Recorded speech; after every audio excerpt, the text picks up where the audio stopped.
This video, presented by Dr. Salem Keshba, covers NICU ventilator case scenarios and a systematic approach to management. We'll review two main cases and a systematic evaluation for sudden deterioration on the ventilator. Case 1 focuses on short inspiratory time. This is characterized on the flow time waveform, where the inspiratory flow fails to reach zero before the next breath begins.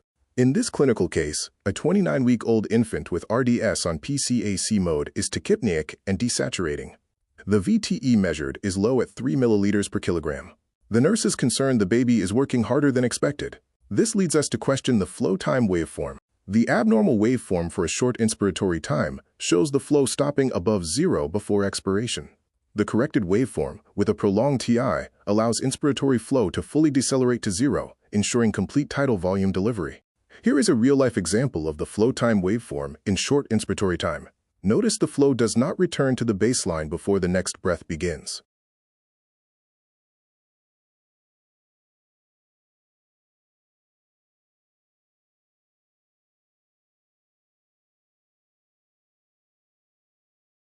The pathophysiology of short TI includes incomplete inflation, time-constant mismatch, and flow starvation.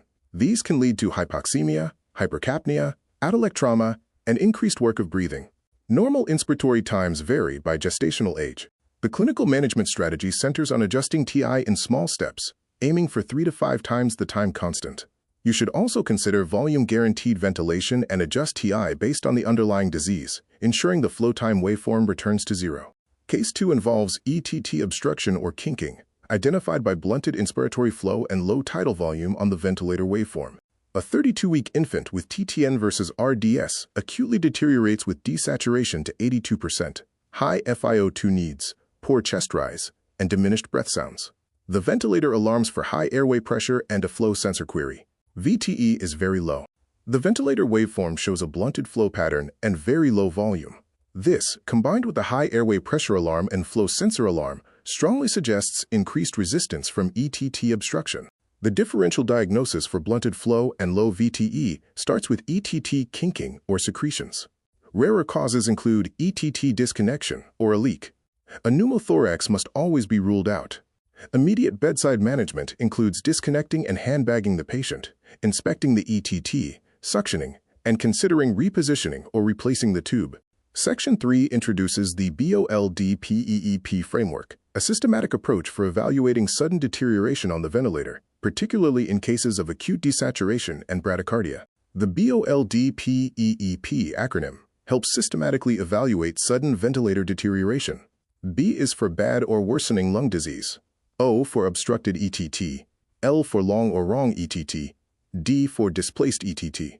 P is for pneumothorax, E for equipment failure, the second E for equipment patient asynchrony, and the last P for pulmonary non-respiratory causes. The rapid systematic approach includes disconnecting and handbagging, visual inspection of the ETT, suctioning, and obtaining a CXR and blood gas.